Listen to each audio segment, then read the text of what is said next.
Hello everyone, today I will be reviewing Stealing Infinity by Alyson Noel. See if I can get that up there without too much reflection. I'm sorry, you can see all my lights going on there.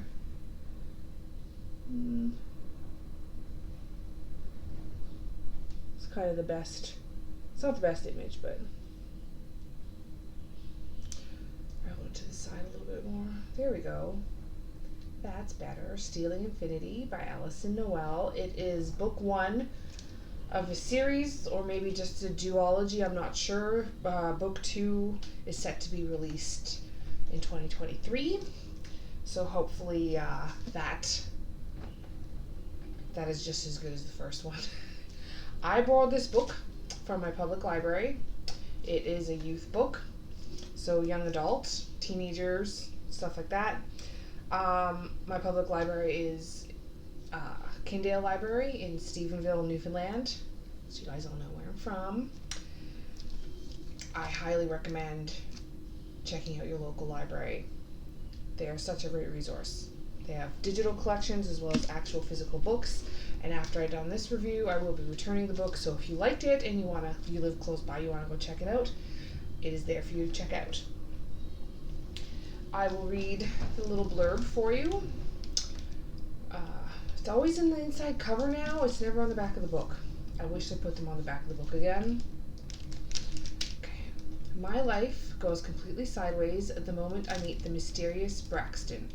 Sure, he's ridiculously hot, but he's also the reason I've been kicked out of school and recruited into Grey Wolf Academy, a remote island school completely off the grid. I never should have trusted a face so perfect. But the reality of why Grey Wolf wanted me is what truly blows my mind. It's a school for time travelers. Tripping, they call it.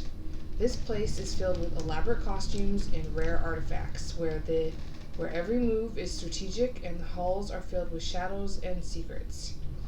Here, what you see isn't always what it appears, including Braxton.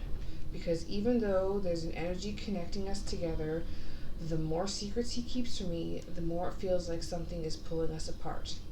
Something that has to do with this place and its darker purpose. It's all part of a guarded, elaborate puzzle of history and time, and I might be one of the missing pieces. Now I have all the time in the world, and yet I can't shake the feeling that the time is the one thing I'm about to run out of fast. As you can see, it is about time travelers. It is written in first person, all from the main character's point of view. Her name is Natasha. They recruit people who are down on their luck, have nothing to lose, nobody's going to miss them. Because there's obviously risks to time traveling. Natasha's the main character. Braxton is one of the boys who recruits her, who is, in this book anyway, the main love interest. There are definitely other characters. Who knows how things will go in the second book.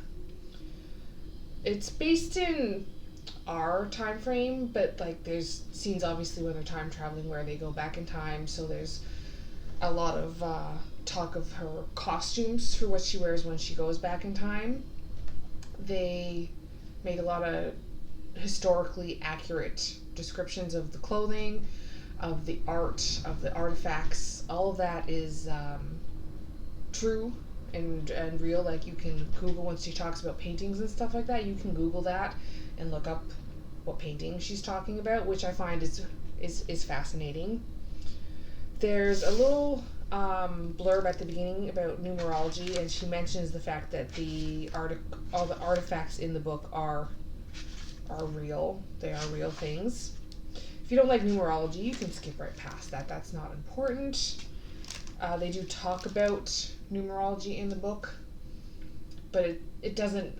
It's not something that you need to understand to really get what's going on, if that makes any sense. She also talks about tarot, depending on how you say it. That's also linked into it. There's quite a lot of mystery and a lot of questions. Everyone's very mysterious. Everyone's very secretive. Everyone has their own little secrets. No one really helps out Natasha. She gets just sort of thrown into there into the school, trying to learn everything.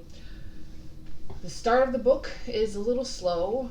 Uh, you get to meet a few of the characters, and it's her basically getting to know the school and learning. She's got to learn how to act when you go back in time, so you blend in, which is perfectly understandable. That makes sense. You want to blend in. There's some few pop culture references in the book, which I enjoyed. It made me laugh. I thought it was funny. The love interest with Braxton is kind of slow burn, fade to black scenes. There's minor details, but nothing that you couldn't let your 12-year-old read. Well, actually, some of you might not let your 12-year-old read it. 14-year-old, it's a little bit more age appropriate. Actually, there should be, I found it in the, that makes me think the age difference. No, 14, 15, 16-year-olds. Don't let a 12-year-old read this. There's a blurb in the back, and it's a warning about some of the stuff that's in the book, and it really should have been at the front. I don't know why it's not, but I'll read it for you. Like I said, look, it's in the back of the book. This is the end of the book. It should be at the front. Stealing Infinity is a pulse-pounding, romantic time-traveling adventure with a satisfying, happy ending. However, the story includes elements that might not be suitable for all readers. A scene of near rape, sexual assault, violence, and discussions of poverty, and a disappearing parent,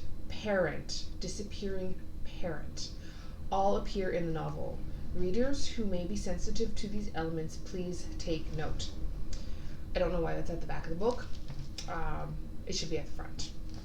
Because those are triggers, and anybody who wants is just, oh yeah, the time traveling mystery, yeah, sure, you can read that. Maybe not. That scene that they're talking about is a little descriptive, but it's a near miss.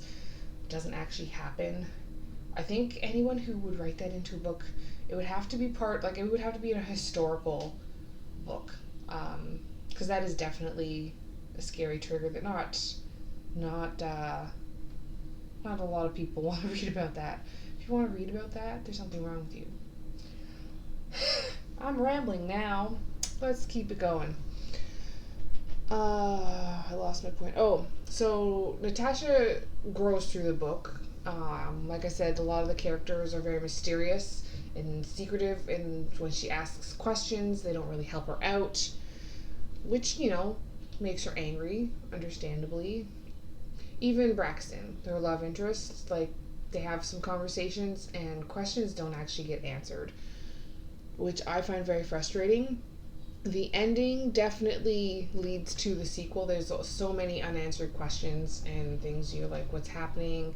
The main purpose of the book, the reason why they're time traveling, is not wrapped up or finished at all, so they definitely will have to get to that in the second book.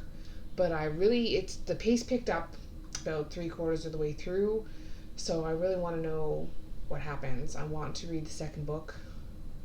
I don't want to wait another year for it to come out. That's the problem with reading new books when they're part of a sequel. I keep looking down at the book.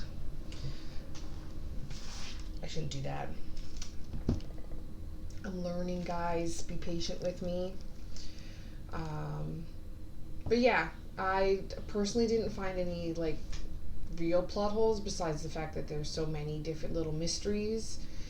But when I read, I kind of just like to live in the book. I get in there, I live in the book, I'm absorbed by it. I really hope most of you people who are watching reviews for books that you want to read is similar, that because you love books so much, you love words, you love the story, getting absorbed into the story. And that is why I read. But yeah, the ending, like I said, it's kind of not really a cliffhanger, but it's not finished. There is more. There's too many unanswered questions. I would give it 4 out of 5 stars because of some of the unanswered questions and the slow pace at the beginning. And I'm frustrated for Natasha, for the main character. She gets thrown into the wolves, basically. Grey Wolf Academy, thrown to the wolves. It's it would be rough on anyone, to be honest, and a little scary, so I get that. But yeah, hopefully it gets better, and we'll have to wait and see. I'll do a review of the second book when it comes out, and I really, really, yeah, really like this one, but I really want to read the second one. Too many unanswered questions. Thank you for watching this video, and I hope you enjoyed it, including all my ramblings and probably repeats. I know I repeated myself a couple times. Please like and subscribe, and hopefully I will see you guys in the next video.